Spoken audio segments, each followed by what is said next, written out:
Politics आखिर इतनी जरूरी क्यों है? पूरा देश पॉलिटिक्स पे चल रहा है। धर्म और मजहब क्या अंतर है, क्यों जरूरी है?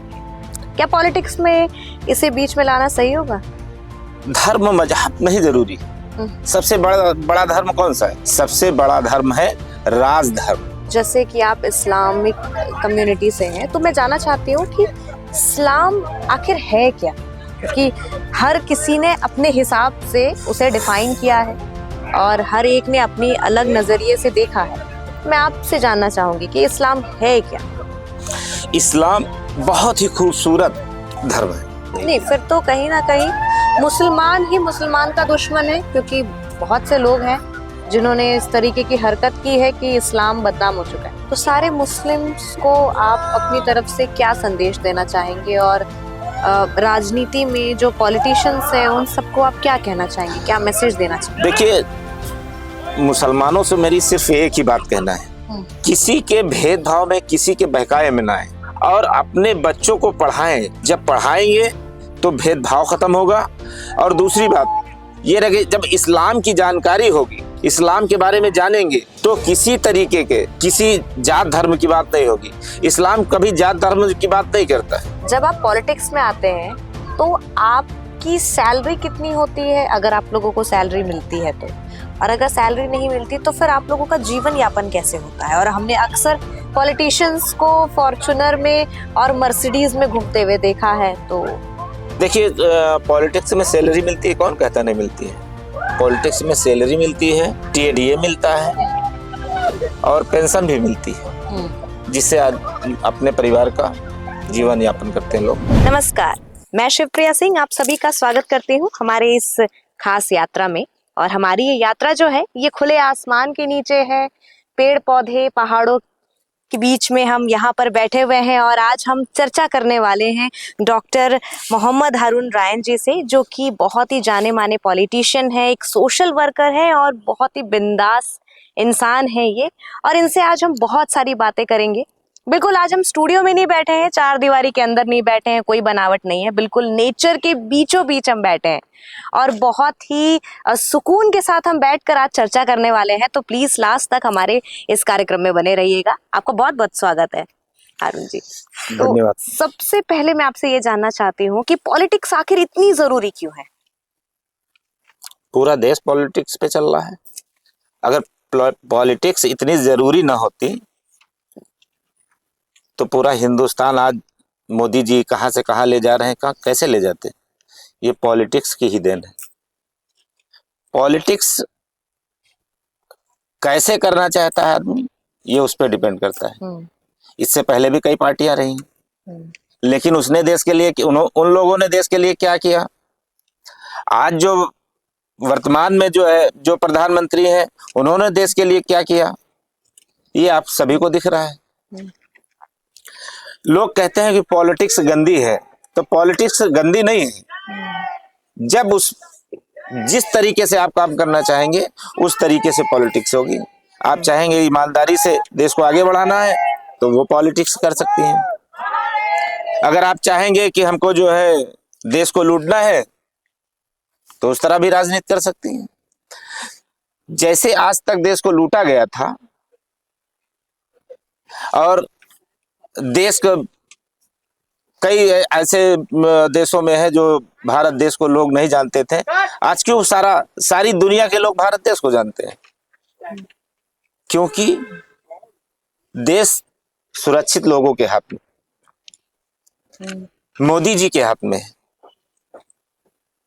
इसलिए आज देश की पहचान हर देशों में की जा रही है और बहुत अच्छी तरीके से की जा रही है। जी, धर्म और मजहब क्या अंतर है, क्यों जरूरी है ये? क्या पॉलिटिक्स में इसे बीच में लाना सही होगा? धर्म मजहब नहीं जरूरी है। सबसे बड़ा धर्म कौन सा है? सबसे बड़ा धर्म है राजधर्म। आप अगर हिंदुस्तान में रहते हैं तो सबसे पहले क्या चीज आएगी? सारे धर्म को छोड़ के राष्ट्र धर्म देखेंगे ना। तो जब सारे धर्म छोड़ के आप राष्ट्र धर्म देखेंगे तो देश को आगे बढ़ाने का काम करेंगे। सर्व धर्मों से सबसे बड़ा धर्म होता है राष्ट्र धर्म।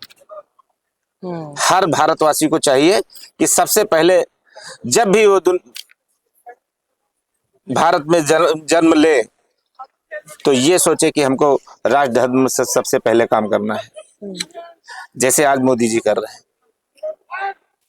अच्छा, जैसे कि आप इस्लामिक कम्युनिटी से हैं, तो मैं जानना चाहती हूँ कि इस्लाम आखिर है क्या?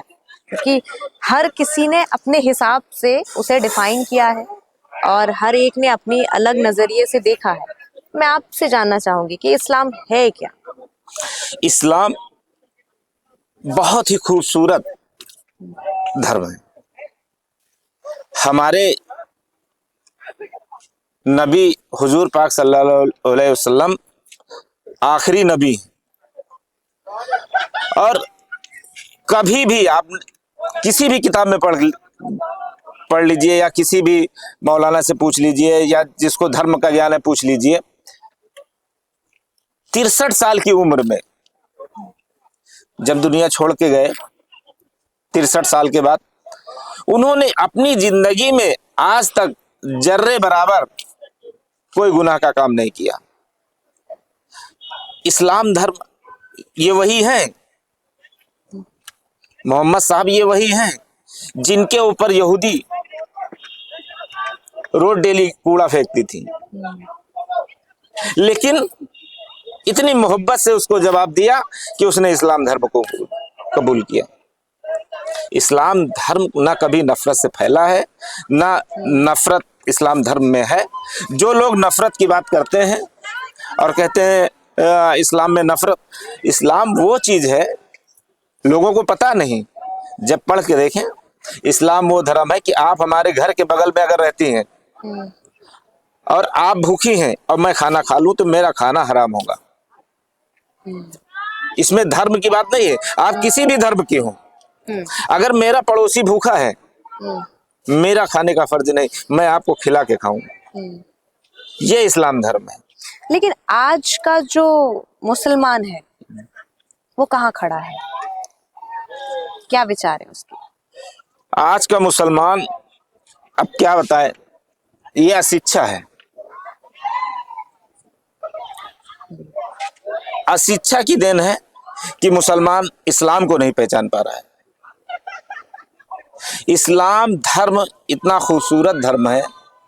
इस्लाम में वो चीजें हैं जिससे ना, इसमें बंटवारे की बात ही नहीं, हिंदू मुस्लिम की बात नहीं। आप किसी धर्म को मानने वाली हैं, मैं अगर इस्लाम को मानता हूं, मैं मुसलमान हूं, तो मैं किसी धर्म के विरोध में कोई बात नहीं कर सकता। ये इस्लाम सिखाता है।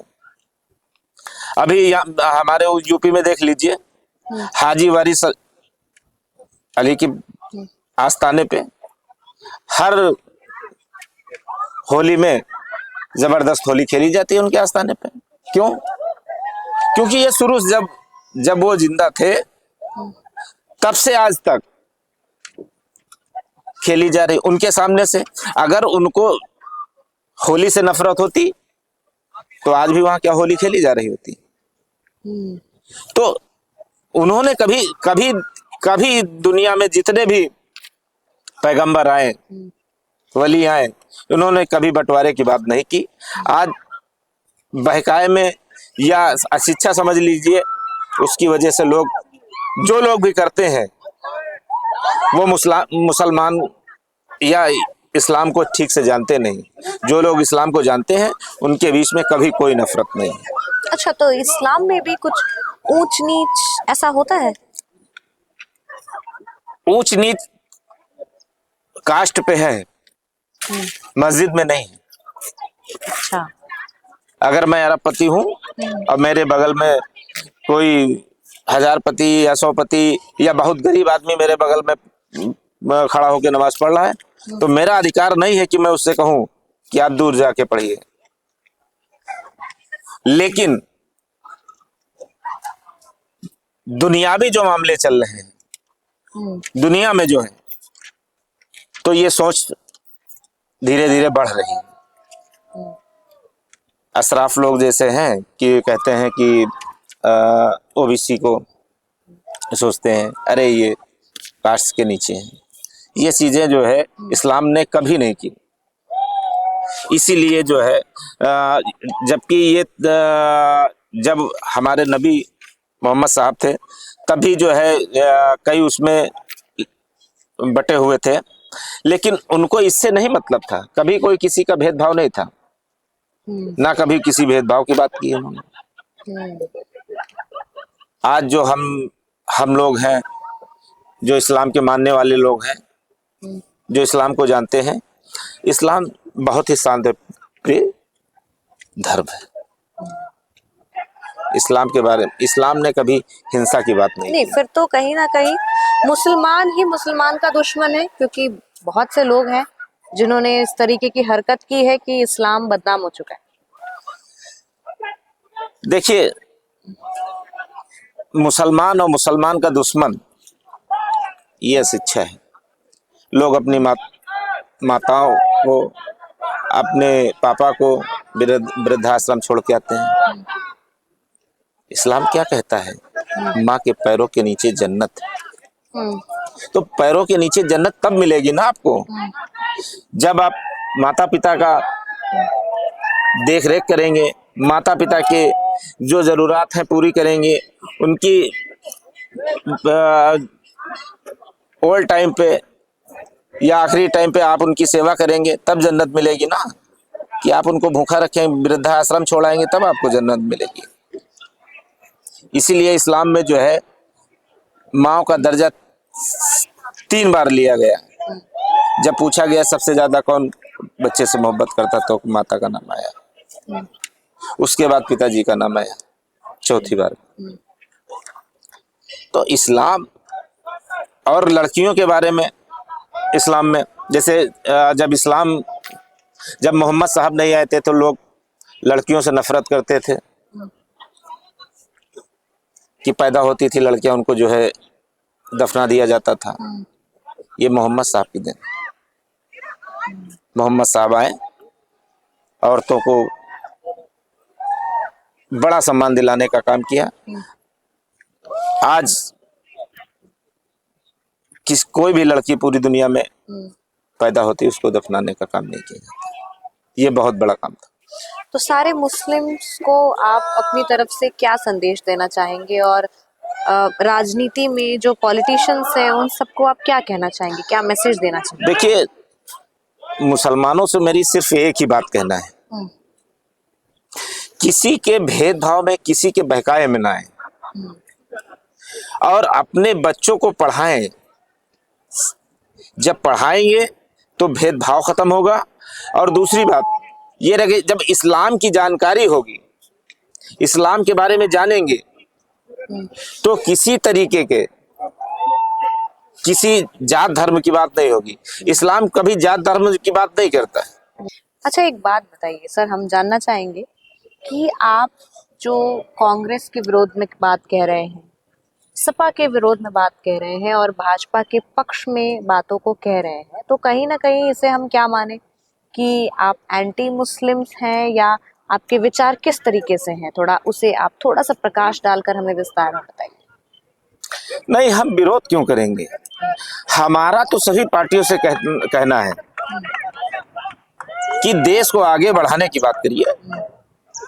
जैसे इतने दिनों से देख रहा हूँ, जब से मैंने होश संभाला है तब से देख रहा हूँ, आज जो प्रेजेंट टाइम पे देश की जो स्थिति है, वो देखते हुए मैं लोगों से कहना चाहता हूँ कि जो देश को चलाने का काम कर रहे हैं, वो देश को आगे ले जा रहे हैं। जो छोटी छोटी पार्टियां हैं, अब जैसे आप देख लीजिए, हमारे उत्तर प्रदेश में बहन मायावती जी थी। जैसे बहन मायावती जी के पास ये था कि जितना हरिजन वोट है, SC ST सब मायावती का है, लेकिन आज की डेट में सब भारतीय जनता पार्टी का है जी। तो मायावती जी को तो आगे बढ़ के हाथ बढ़ाना चाहिए, अपनी पार्टी का भारतीय जनता पार्टी में विलय कर देना चाहिए, क्योंकि बहन मायावती जी के पास अब कुछ नहीं। जो उनकी पूंजी थी, उन्होंने अपनी पूंजी खाने का काम कर दिया। और SC ST भी समझ गया, अगर देश में कोई देश की तरक्की कर रहा है तो वो है भारतीय जनता पार्टी। तो इसीलिए जब उन लोगों को पता है कि भारतीय जनता पार्टी, आज Bharatiya Janata party SC ST के लिए कितना कर रही, बेचारे भूखों मरते थे, भूखों सोते थे। आज आज कोई ऐसा दिन नहीं होता है कि उनको भूखे सोना पड़े। तो हर आदमी भी यही चाहता है ना कि देश की तरक्की हो, आवाम की तरक्की हो। यही तो है, भारतीय जनता पार्टी इस कामों में सबसे आगे है। आप बताइए, आपने कैसे सोचा कि हाँ मुझे पॉलिटिक्स में आना है, जबकि लोगों ने पॉलिटिक्स का नाम बिल्कुल ही खराब कर रखा है। मतलब अक्सर घरों में हम सुनते हैं कि पढ़ाई लिखाई नहीं करना है, लगता है इसको पॉलिटिक्स में जाना है। बड़ा झगड़ा लड़ाई करने में आगे, लगता है इसको पॉलिटिक्स में जाना है। तो इतना क्रिटिसाइज होने के बाद भी मतलब जो लोगों के नजरों में पॉलिटिक्स को लेकर जो छवि बनी हुई है ना, वो इतनी नेगेटिव है। तो आपने कैसे सोचा कि हमें पॉलिटिक्स में जाना है, और उसमें भी आप मुस्लिम कम्युनिटी से होने के बावजूद आप बीजेपी में आए? तो ये बहुत ही मतलब ऐसा सवाल है कि मैं कंट्रोल नहीं कर पाई। मैं मतलब सोचा पूछ ही लूं आपसे। देखिए, आप बात तो सही करते हैं, जो लोग कहते हैं वही बात आपने कही सोच में। लेकिन ये बताइए कि अगर सब लोग यही बात सोचेंगे कि पॉलिटिक्स जाना ठीक नहीं है और पॉलिटिक्स में अच्छे लोग नहीं, या जो अच्छे होते हैं वो पॉलिटिक्स नहीं करते, जब उनकी ये सोच रहेगी तो पॉलिटिक्स अच्छी कैसे होगी? जब पॉलिटिक्स में अच्छे लोग आएंगे, अच्छी सोच के लोग आएंगे, अच्छा काम करेंगे, क्या आप नाले की सफाई करना है तो घर में बैठ कर पाएंगी? नाले में उतरना पड़ेगा। जब आपको लगता है कि पॉलिटिक्स के लोग गंदे हैं तो आप साफ हैं तो आइए ना पॉलिटिक्स में।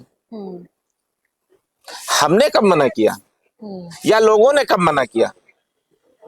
पॉलिटिक्स से जो लोग ये घृणा करते हैं, मैं उनको बताना चाहता हूं कि वो खुद पॉलिटिक्स करें। उनसे कौन कहता है कि आप पॉलिटिक्स में आके गलत काम करिए? सही काम करिए। और पॉलिटिक्स में जो लोग आके सही काम करते हैं, आज देश दुनिया में जाने जाते हैं। हर चीज का एक वक्त होता है, सिर्फ कहने से काम नहीं चलेगा, करके दिखाइए। जब आप करके दिखाएंगे तभी तो लोग क्या कहेंगे कि उसकी पॉलिटिक्स बहुत साफ सुथरी है। क्यों कहते हैं? ये घर में बैठ के कहना कि पॉलिटिक्स के लोग गंदे हैं, पॉलिटिक्स गंदी है, देश कौन चलाएगा? देश तो पॉलिटिक्स ही चलाएंगे। अच्छा, एक सवाल मेरे मन में है, थोड़ा कंट्रोवर्शियल हो सकता है, लेकिन ये मैं जानना चाहती हूँ कि जब आप पॉलिटिक्स में आते हैं तो आपकी सैलरी कितनी होती है, अगर आप लोगों को सैलरी मिलती है तो, और अगर सैलरी नहीं मिलती तो फिर आप लोगों का जीवन यापन कैसे होता है? और हमने अक्सर पॉलिटिशियंस को फॉर्च्यूनर में और मर्सिडीज में घूमते हुए देखा है। तो देखिए, पॉलिटिक्स में सैलरी मिलती है, कौन कहता नहीं मिलती है? पॉलिटिक्स में सैलरी मिलती है, TDA मिलता है और पेंशन भी मिलती है, जिससे आज अपने परिवार का जीवन यापन करते हैं लोग। देखिए, फॉर्च्यूनर तो आप गाड़ियों की बात कर रही हैं। मैं किसी भी गाड़ी का नाम लेकर मैं उसका एडवर्टीजमेंट नहीं करना चाहती, बस मैं ये कहना चाह रही हूँ कि किसी भी तरीके का एक हाई प्रोफाइल अपना स्टेटस मेंटेन करके रखना, एक मिडिल क्लास फैमिली जो अफोर्ड नहीं कर पाती है, और वो पॉलिटिशियन उन चीजों को अचीव कर लेता है, तो उस पर मैं थोड़ा सा हाईलाइट करके आपसे ये जानना चाहती हूँ कि पॉलिटिशियंस अगर समाज की वो सेवा करना चाहते हैं, समाज के लिए उनकी जिंदगी है, तो वो पर्सनली, उनके अगर पर्सनल लाइफ में देखा जाए तो they are financially strong enough, जो एक मिडिल क्लास फैमिली अफोर्ड नहीं कर पाती, चाहे वो कोई भी चीज हो, किसी भी प्रकार की व्यवस्था हो। आज जो लोग पॉलिटिक्स में हैं वो सब बिजनेसमैन है, उनके खुद के बिजनेस हैं। और जो पॉलिटिक्स में खर्चे हैं, वो अगर खुद का बिजनेस नहीं होगा तो पॉलिटिक्स नहीं कर पाएगा। लाइफ स्टाइल चेंज होना या चलना या गाड़ियों का होना, वो उनकी खुद की कमाई है।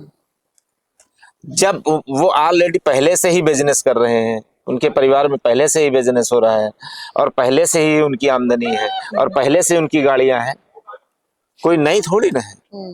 ये है कि हाँ, जब राजनीति में आते हैं तो 4 गाड़ी है तो चारों गाड़ी इस्तेमाल होती, 2 गाड़ी है तो 2 ही इस्तेमाल होती। पहले एक गाड़ी से काम चल जाता था कि हाँ बिजनेस से जाना तो एक गाड़ी, लेकिन आज जब आदमी पॉलिटिक्स में आता है तो बहुत से उनके दोस्त यार होते हैं जो उनके साथ में चलना चाहते हैं, कोई प्रोग्राम होता है उसमें जाना चाहते हैं, तो हर आदमी तो एक गाड़ी में जा नहीं सकता ना, तो उसके लिए कुछ गाड़ियां और भी चाहिए, तो वो अपनी जो और घर की गाड़ियां होती है वो इस्तेमाल करते हैं। अच्छा, तो आप मुझे ये बताइए कि आपके नजर में क्या है, पॉलिटिक्स का भविष्य क्या है, कि और आपको क्या लगता है कि क्या पॉलिटिक्स सही है या हमारे देश में जो ऑफिसर्स हैं वो ही काफी हैं संविधान चलाने के लिए? पॉलिटिक्स करने पे आएंगे तब सही, गलत करेंगे, दोनों चीज होती है ना लोगों पे। आप चाह क्या रहे हैं? पॉलिटिक्स में आप ईमानदारी से समाज सेवा करना चाहते हैं या अपने परिवार की सेवा करना चाहते हैं? पॉलिटिक्स जब आप करेंगे तो ये आपके सोच पे डिपेंड है भाई। आज आज जो देश में हो रहा है, इससे पहले भी राजनेता थे, लेकिन पूरी दुनिया में जहां भी जाते हैं तो प्रधानमंत्री जी का सम्मान होता है। क्या इससे पहले भी कई प्रधानमंत्री रह चुके हैं? सोच पे सबकी सोच अलग अलग है। जो लोग अपने देश के लिए अपने परिवार को छोड़ते हैं तो उनके लिए देश ही उनका परिवार है। अब आप अगर मुख्यमंत्री हैं तो आपका पूरा परिवार उत्तर प्रदेश, पूरा प्रदेश ही आपका परिवार है। आप प्रधानमंत्री हैं तो पूरा देश आपका परिवार है। सर जी, किस तरीके की पॉलिटिक्स चल रही है? अगर मैं बात करूं बांग्लादेश की, तो जिस तरीके से खबरें आ रही है कि इस्कॉन टेम्पल के साथ जो कर रहे हैं मुस्लिम कम्युनिटी के लोग, तो बांग्लादेश को तो हम कभी अलग समझते ही नहीं है, वो है ना है वो अलग बात है, लेकिन वहां पे जो हिंदू जो लोग हैं उनके साथ जिस तरीके से वो बिहेव कर रहे हैं, इस्कॉन टेम्पल को जला देना, जगन्नाथ भगवान की प्रतिमा को, उनके विग्रह को जला देना, तो ये किस तरीके के चित्त को दर्शाता है कि आपके मन में, आप पीसफुल कम्युनिटी से बिलोंग करते हैं, still you are doing such kind of work, तो ये किस तरीके के इस्लाम के लोग हैं? आपने जो बताया बांग्लादेश ये सच में है, हम लोग के देश का ही हिस्सा है। लेकिन अगर आप जिस ये कह रही हैं कि मुसलमानों ने मंदिरों को जलाया या हमारे भाइयों को जलाया, अगर वो मुसलमान होंगे, इस्लाम को मानने वाले होंगे, वो तो कतई नहीं कर सकते। इस्लाम को मानने वाले जो लोग हैं